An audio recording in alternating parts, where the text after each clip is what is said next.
Tan Malaka pernah berkata bahwa bangsa yang masih percaya tahayul tidak akan pernah merdeka. Sekarang pertanyaannya, apakah kita sudah benar-benar merdeka?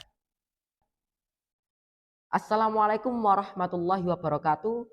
Sebelumnya perkenalkan nama saya Zulfikar Rosik dari Madrasah Aliyah Negeri 1 Gresik.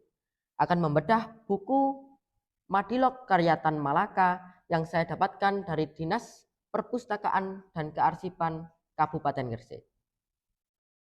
Kita mulai dari pengenalan singkat mengenai buku ini. Madilog merupakan akronim dari materialisme, dialektika, dan logika. Buku ini ditulis oleh Tan Malaka pada tahun 1944 sampai 1946.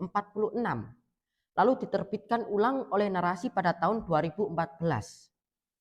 Latar belakang penulisan buku ini sendiri karena Tan Malaka yang pada saat itu baru kembali dari pengasingannya ke Indonesia merasa prihatin melihat pola pikir bangsa Indonesia yang masih mempercayai tahayul-tahayul dan dogma. Hal inilah yang dianggap Tan Malaka hanya akan menghambat kemajuan bangsa. Oleh karena itu Tan Malaka menawarkan cara berpikir baru yang dinamakannya sebagai Madilog dengan materialisme, dialektika, dan logika sebagai 3 pilar pemikiran utama. Lalu apa arti dari ketiga frasa tersebut? Kita mulai dari materialisme. Materialisme artinya segala sesuatu yang ada di dunia ini bersifat nyata dan dapat dibuktikan oleh pengalaman indrawi. Apa yang kamu lihat, apa yang kamu dengar, dan apa yang kamu rasakan, semuanya dapat dibuktikan. Itulah materialisme. Kemudian dialektika, artinya segala sesuatu yang ada di dunia ini bergerak, berubah, dan berkembang karena adanya kontradiksi atau pertentangan. Dalam hal ini Tan Malaka ingin mengingatkan kepada kita bahwa jangan hanya sekedar percaya. Sesuatu itu harus dibuktikan kebenarannya terlebih dahulu. Maka kita memerlukan sebuah alat yang dinamakan sebagai logika. Logika yaitu kemampuan untuk berpikir secara sistematis dan terarah agar nantinya kita tidak mudah untuk salah mengambil langkah. Bagi saya, buku Madilog ini bukan hanya sekedar buku filsafat, tetapi ajakan untuk merdeka dalam berpikir.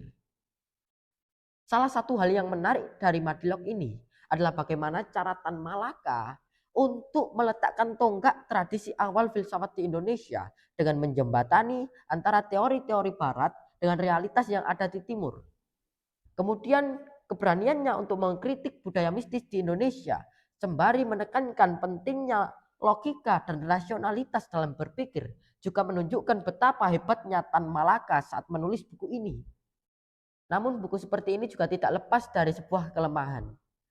Bahasanya yang terlalu berat dan berbelit-belit, ditambah lagi dengan usia buku ini yang sudah hampir 80 tahun, sehingga frasa dan struktur bahasa yang digunakan merupakan struktur bahasa lama, membuat para pembaca awam, khususnya pembaca pada masa sekarang, akan kesulitan untuk memahami apa yang ingin disampaikan oleh Tan Malaka.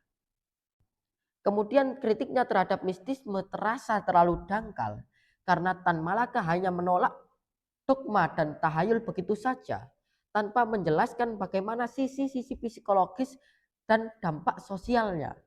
Misalnya saja contoh dogma agama yang menjadi bahan bakar utama bagi pejuang saat itu yang tidak memiliki kesempatan untuk meraih kemenangan.